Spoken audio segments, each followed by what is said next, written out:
Exatamente, lá em cima se criam coisas que aqui no físico nós recebemos, é o plano das emoções e muito dos nossos problemas estão ligados a esse plano.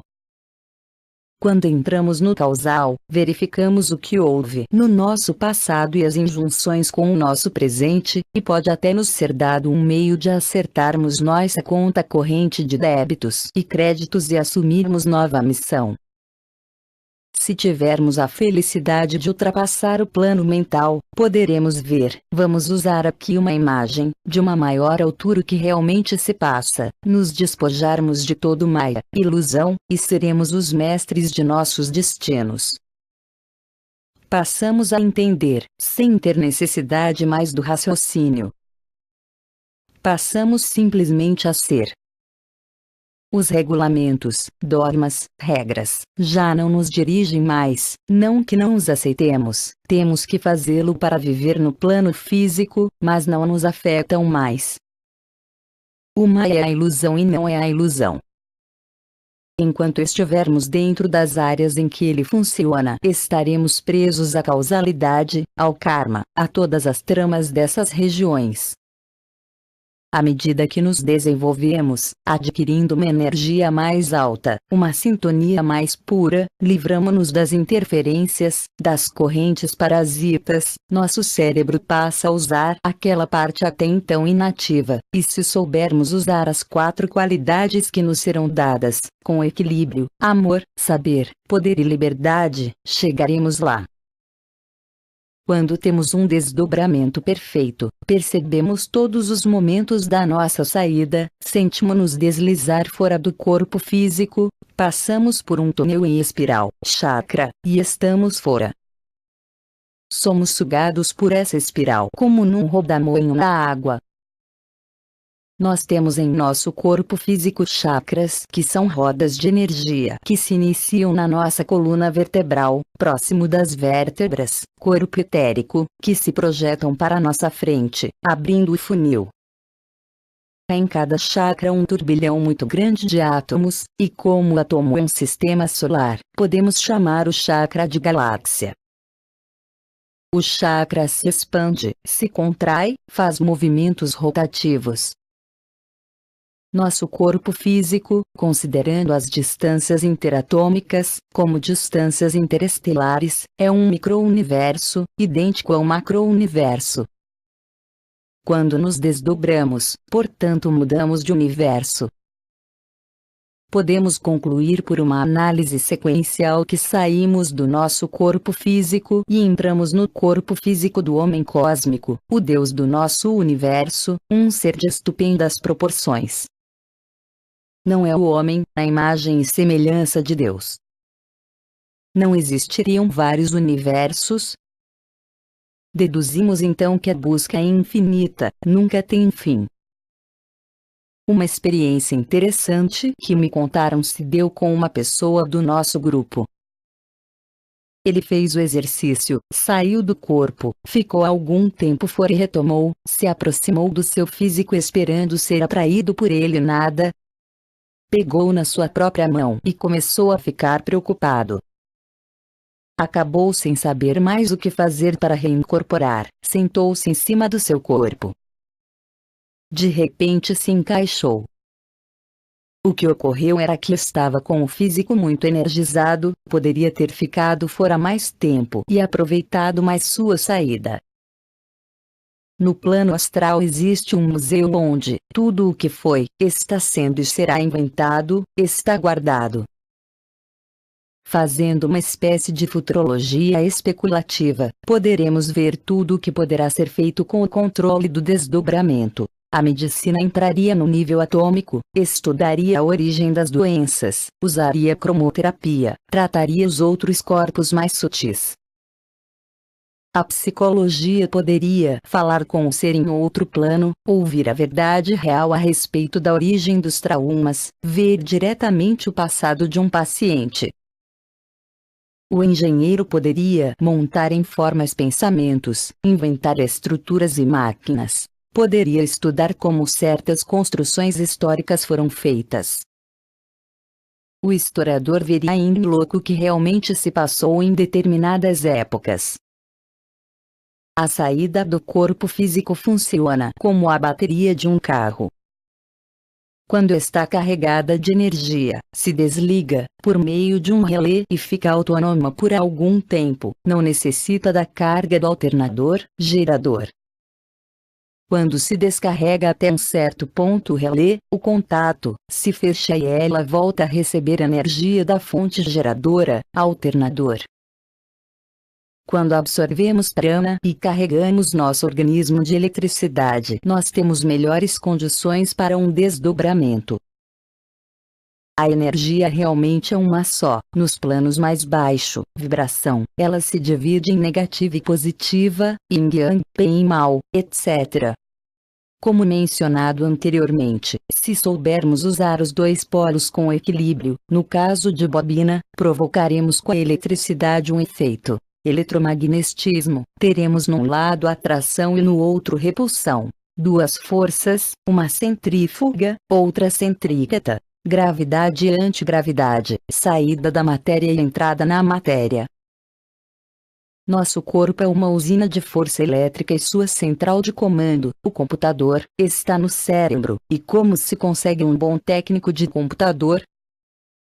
Com estudo e prática, ou seja, leitura e exercício. Se temos um rádio, AM/FM, regular e passamos junto a uma emissora no qual não estejamos sintonizados, o rádio não sendo de boa qualidade, potência, sofre interferência, sofre estática, correntes parasitas, etc. Um rádio bem sintonizado, de uma boa frequência e filtragem, não tem problemas. Se estivermos bem energizados numa saída do corpo, como um rádio de boa qualidade, não teremos interferência de outras estações próximas, estática e outros problemas. Em termos esotéricos, essas ocorrências se chamam miasmas, substâncias deletérias, formas de pensamento negativas, sintonia em baixo astral. Para medirmos as vibrações, nós consideramos o número de ondas que elas têm durante determinado tempo. Essas ondas, sinoides, formam ciclos chamados hertz, em homenagem a seu descobridor. Quanto mais altas as vibrações, mais curtas são as ondas e maior o seu número por segundo. Quanto mais baixas as vibrações, mais longas as ondas e menor o seu número por segundo. Poderíamos exemplificar a criação do universo. No princípio era o verbo e depois veio a luz. Podemos então comparar o princípio como uma reta e uma luz branca. Quando esta reta vibrou, som, a luz se dissociou em vibrações mais altas, ultravioletas, violetas, em vibrações menos altas descendendo, índigo, azul até o vermelho, e o som e a luz, a cor, formaram em 7 nuances o nosso universo setenário. O que não concordo é com a palavra princípio. Houve um princípio criativo de nosso universo, mas não existe só o nosso universo, falo universo material. O conceito tempo/espaço existe até um certo plano. No plano de imortalidade, morte é o encerramento de um prazo, um tempo, não há princípio nem fim.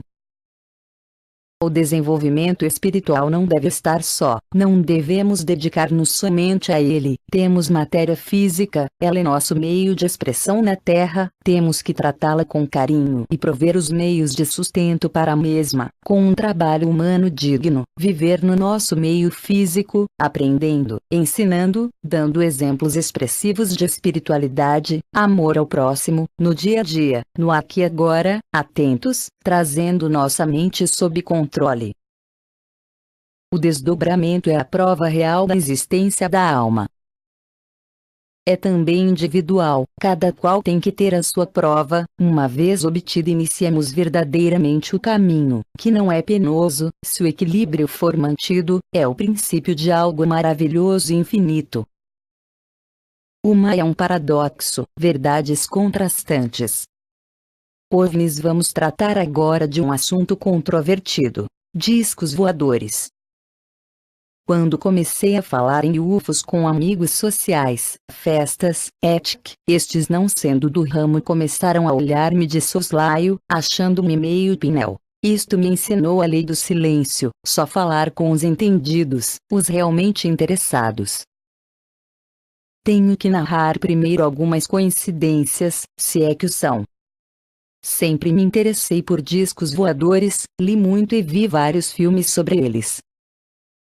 No ano de 1982, não me lembro do mês, liguei a TV na Tupi, na época no Sumaré, Canal 4, o programa era do Flávio Cavalcante, ia mudar de canal mas me interessei pelo assunto. Ele estava entrevistando um casal, Hermínio e Bianca, pessoas que haviam sido levados a um UFO, onde permaneceram por 2 dias. O programa estava terminando, mas pude ouvir que os ETs ensinaram-lhe uma técnica, yoga, de desdobramento, saída consciente do corpo. O casal terminou a entrevista dizendo que estavam mudando-se de Brasília para São Paulo, e aqui dariam cursos de desdobramento. Como não haviam dado o endereço, procurei a TV Tupi, falei com o diretor do programa, falei com o Flávio Cavalcante, e nada puderam informar-me. Aproximadamente um mês depois, num domingo à tarde, fomos visitar um parente, Jusmar, que havia se mudado de Brasília para São Paulo. Lá chegando vi que na mesa de sua sala de visitas havia um livro sobre discos voadores, perguntei ao Jusmar de quem era o livro. Este respondeu que era de sua mulher, Ruth. Esta apareceu logo depois, nos serviu um café e contou-nos que gostava muito do assunto do livro, e que fizeram um curso com um casal em Brasília, Hermínio e Bianca. Pedi-lhe o endereço dos dois, ela não tinha, mas como voltaria para Brasília na segunda-feira, procuraria, lá na sua agenda, e no sábado, quando voltasse avisar-me-ia. No dia seguinte, segunda-feira, já eram 18h30 am, quando voltava do meu trabalho, fiquei preso num congestionamento de trânsito em frente à Câmara dos Deputados, no Ibirapuera. Liguei o rádio do carro, para distrair-me, estava sintonizado na Rádio Capital. O programa estava no seu final, era uma entrevista de Saulo Gomes com Hermínio e Bianca. Eles estavam em São Paulo, e na terça-feira iniciariam um curso, Rua Oscar Freire, 2283. Peguei uma caneta e escrevi na palma da mão o endereço e o telefone. Telefonei, matriculei-me e comecei o tal curso. No sábado, quando a Ruth me telefonou, ela espantou-se de eu já saber o telefone e o endereço do casal. Durante o curso passei por várias experiências, que já narrei, mas quando falavam de UFOs, eu tinha minhas dúvidas, acreditava na existência de vidas extraterrenas, mas provas reais nunca as tivera. Li no jornal Estado de S. Paulo, julho ou agosto de 2000, uma frase do emérito professor de Direito Dr. Rives Gandra da Silva Martins. O verdadeiro cientista é o que não nega o que não consegue provar pela razão. Mineiro é muito enrustido, não gosta de abrir-se muito, mas depois de algum tempo de amizade com o casal, me deram o endereço de um sítio que tinham em Minas Gerais, onde havia muita incidência de fenômenos ufológicos. Eu e mais 3 alunos do curso, Daniel, Juarez e Clark, saímos, numa perua caravaninha, para Minas Gerais numa quinta-feira às 6 horas. Passamos por Belo Horizonte e depois pegamos uma estrada de terra rumo à Lagoa Santa e depois Serra do Cipó. O sítio ficava na região entre Baldim e São Vicente, 60 quilômetros de Belo. Foram 10 horas de viagem, com as paradas para almoçar e visitar uns amigos em BH. Chegamos a uns 11 quilômetros do nosso destino, eram 20 horas. A estrada era de terra, esburacada, um caminho mais para carroça do que para carro, o chão era meio arenoso esbranquiçado, terra ruim para o plantio, diria meu pai fazendeiro. A noite estava clara, plenilúnio, o céu sem nuvens, estrelado. Eu guiava a 20 km/h, não dava para andar mais, quando, de repente, numa curva brequei para não bater numa bola que estava na estrada na frente do carro.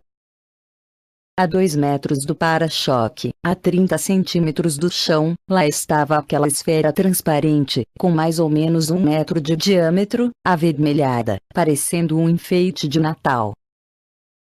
É uma sonda, berrou Daniel, ela é teleguiada, vieram ver quem somos. Meu Deus, exclamei, isso já valeu o sacrifício da viagem. O tal objeto, sonda, ficou parado na nossa frente uns 5 minutos, depois subiu lenta e verticalmente uns 10 metros, inclinou-se para o barranco à nossa direita e sumiu. Continuamos nosso caminho eufóricos, e ao fazer outra curva, 100 metros depois, notei que atrás do barranco à nossa direita havia um clarão muito forte. Perguntei ao Daniel, que estivera na região outras vezes, se havia por lá uma cidade. Respondeu que não havia. Paramos o carro, descemos e subimos o barranco, não tinha mais de 1 metro, logo em seguida existia uma cerca donde se divisava um vale, tinha uns 10 metros de declive e uns 1000 metros de extensão. Levamos um tremendo susto, a uns 100 metros de nós e a mais ou menos 3 metros do chão, pairando no ar, estava uma nave-mãe, toda iluminada, com várias vigias, parecia um capacete de caçador. Embaixo do UFO, vários seres, ETS, andavam de um lado para o outro, pareciam examinar o solo. O Clark foi o primeiro a falar. Que loucura, vamos até lá. Eu me sentia como um homem da idade da pedra vendo um helicóptero, respondi. Eu não vou de jeito nenhum, estava com medo, ouvir falar é uma coisa, chegar perto é outra. Nenhum dos 4 marmanjos quis sair do lugar. Ficamos cerca de 1 hora observando e depois, cansados e assustados, com Paula, resolvemos ir para o sítio dormir, o que queríamos realmente era sair dali, logo. Entramos no carro, dei a partida, olhei no espelho retrovisor e notei uma luz atrás de nós a uns 30 metros. Parecia uma perua com bicor branca, estranhei porque brilhava muito. Acelerei o carro e o aparato nos acompanhou, passando depois por cima de nós se posicionava 50 metros adiante, do nosso lado direito. Meti o pé no acelerador e nos 11 quilômetros restantes, percorremos a estradinha a quase 80 km por hora. Não sei como não destruiu o carro. Bobagem minha, eles sabiam da nossa presença, se quisessem nos apanhar o fariam facilmente, com carro e tudo.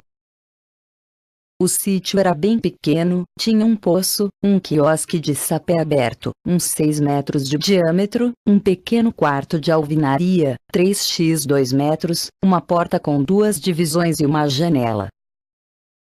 Nosso estado psicológico estava tão tranquilo que, quando eu estava segurando um sanduíche de queijo e presunto, apoiado na parte de baixo da porta, a de cima estava aberta, a Fraulein, cachorra do Doberman do Hermínio que ficava no sítio, me puxou a mão e roubou o sanduíche, pensei que era um et e gritei assustado.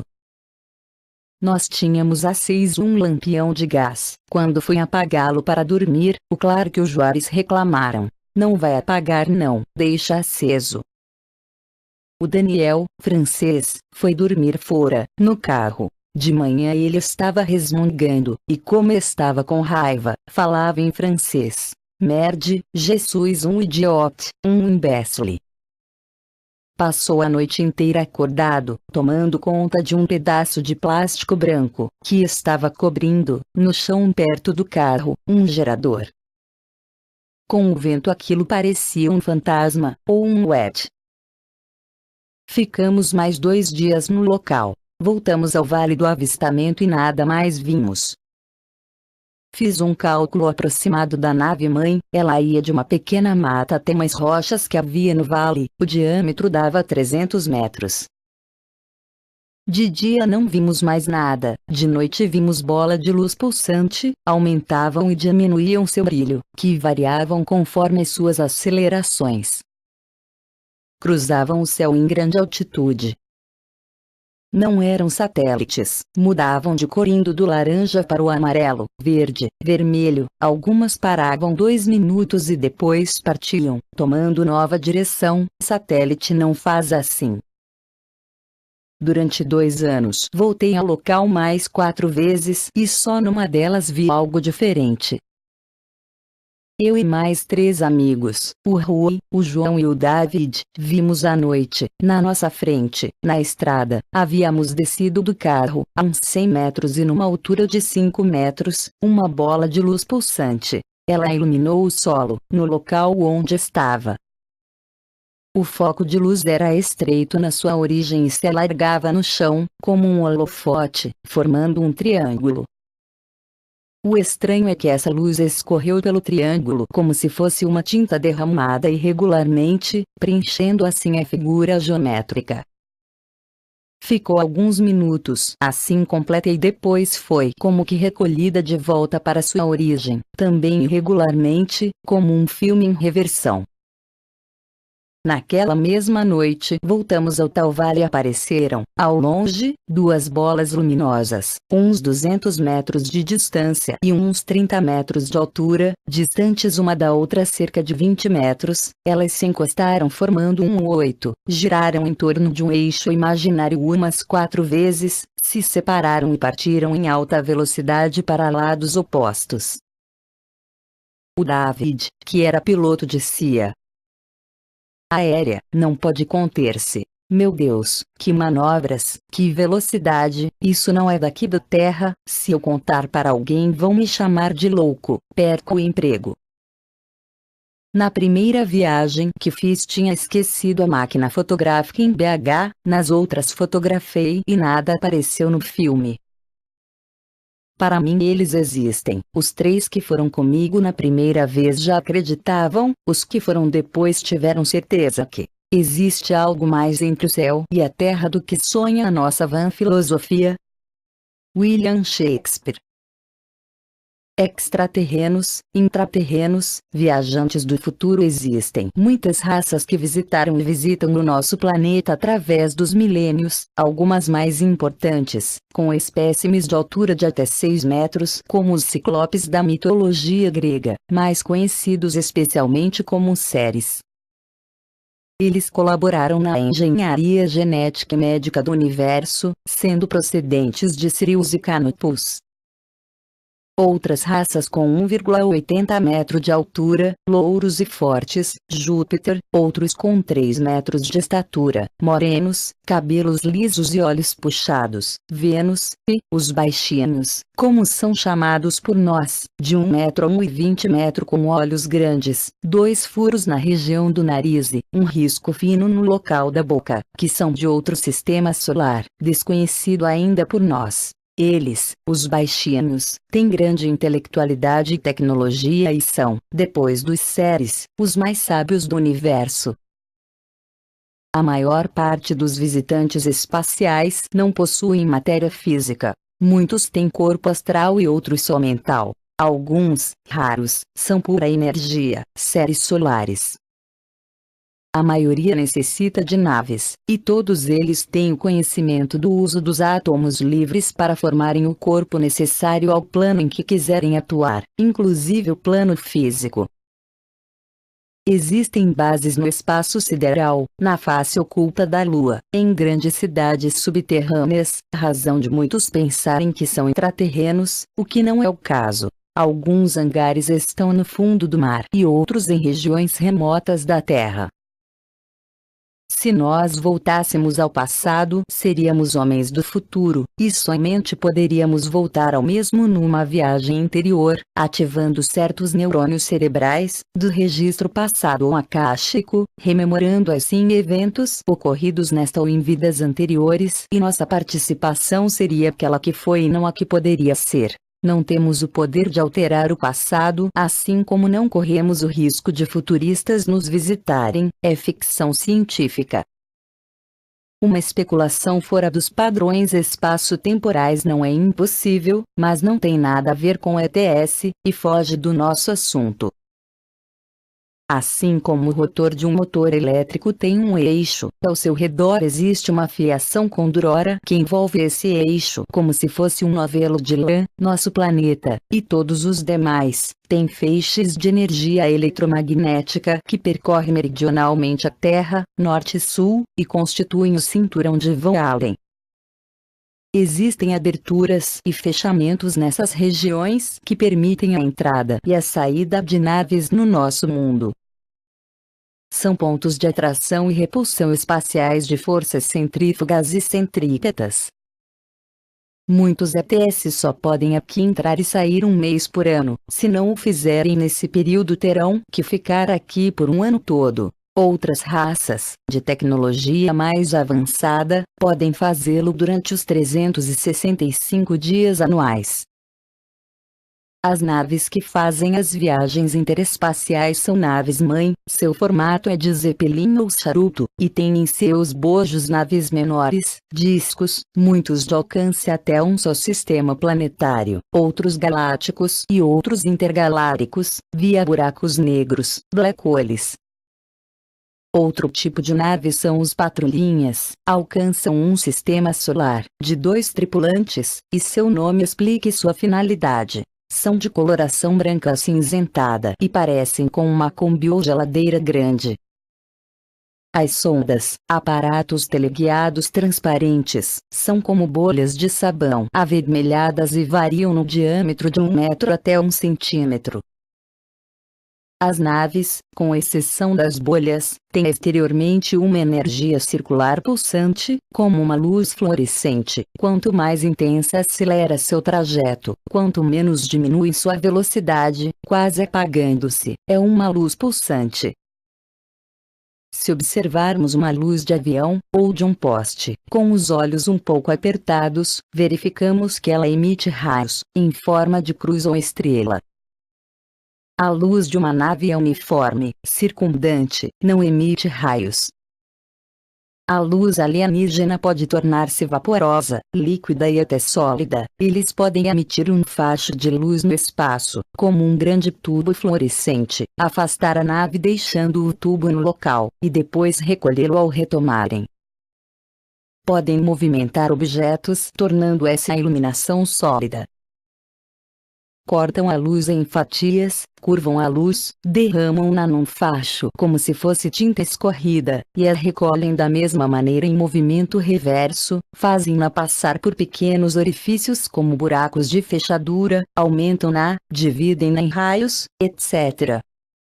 A luz que eles operam é ectoplástica sintética, extraem-na da atmosfera, do prana ionizado solar e, em alguns casos, principalmente à noite, quando não tiverem energia na nave para circundarem a Terra em busca do Sol, tiram-na das nossas redes elétricas, causando falta de eletricidade sem motivo em determinado local, o caso do blackout de Nova York.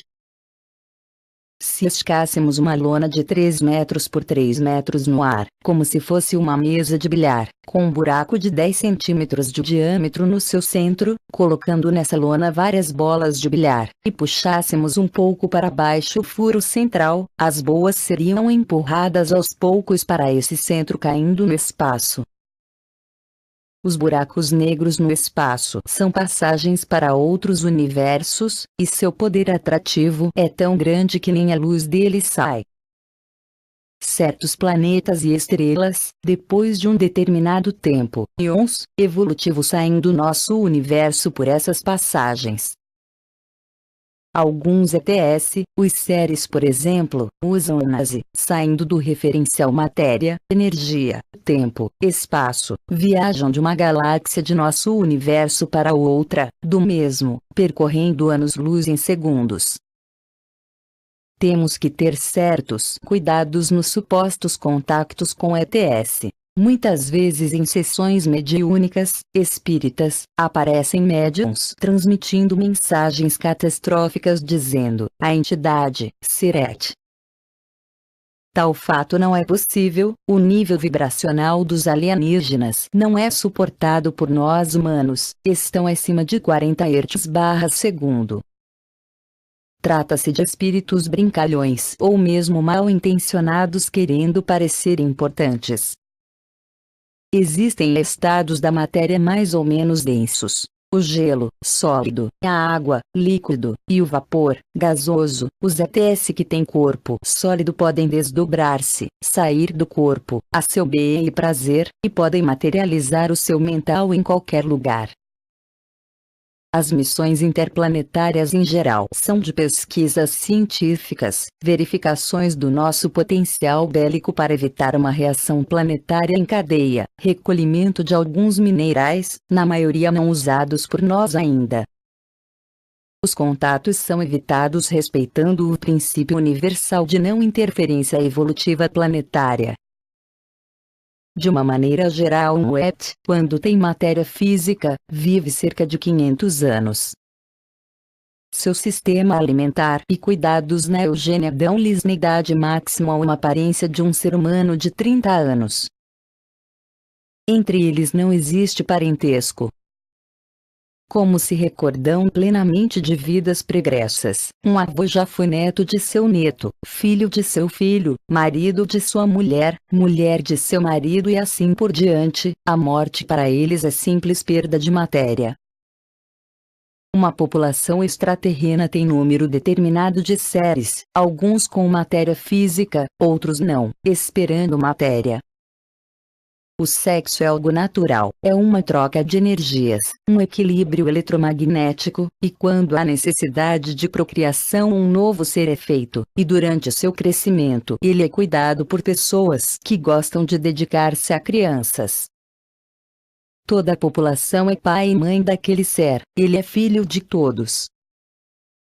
As casas são geralmente parecidas e quando há uma mudança só as pessoas se mudam, a nova moradia está completa com todo o necessário numa residência. Quando há um contato com seres humanos, é geralmente com pessoas da própria raça deles, que estão aqui entre nós para pesquisas.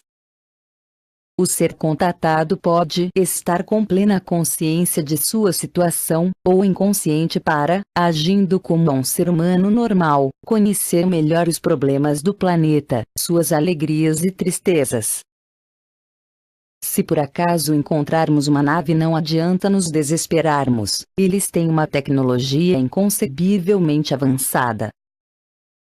O certo é nos controlarmos, ficando em pé, braço direito abaixado, levantarmos a mão esquerda espalmada para fora, braço dobrado, e pronunciarmos a palavra paz. Eles entenderão e responderão: paz para você também.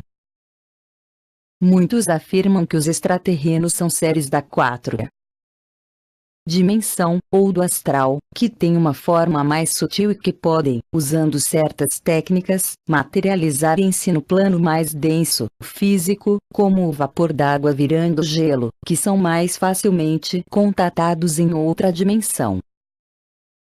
Físicos densos ou sutis sabemos de muitos relatos físicos de avistamentos e até de acidentes de aviões com discos voadores. Falam-se também de abduções de homens e mulheres em grandes quantidades, para exames físicos, para fecundações e cultura de fetos in vitro. Para quê? Por quê? Formação de uma nova raça. Para habitarem o nosso ou outro planeta. O que podemos deduzir é que se eles quisessem tomar conta da Terra já o teriam feito. Quem vem até aqui, de outro sistema solar, até de outras galáxias, tem uma tecnologia incrivelmente superior à nossa, um deslocamento anos-luz/segundo.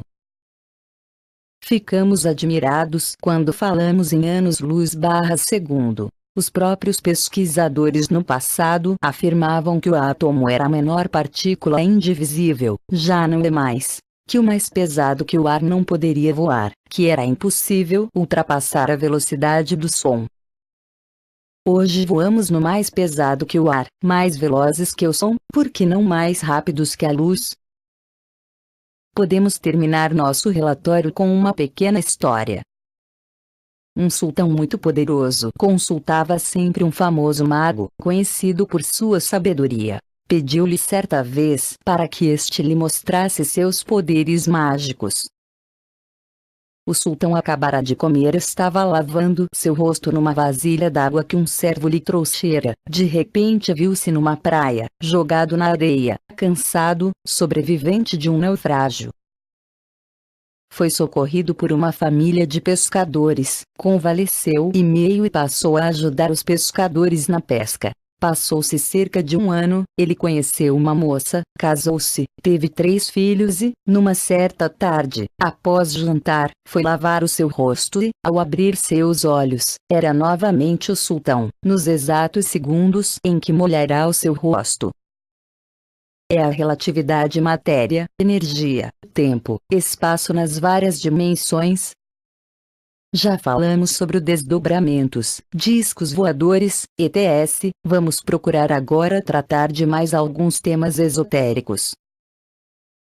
Aprendi que, de uma maneira geral, para escrever-se um livro deve-se dividi-lo em aproximadamente 10 ou 12 capítulos, com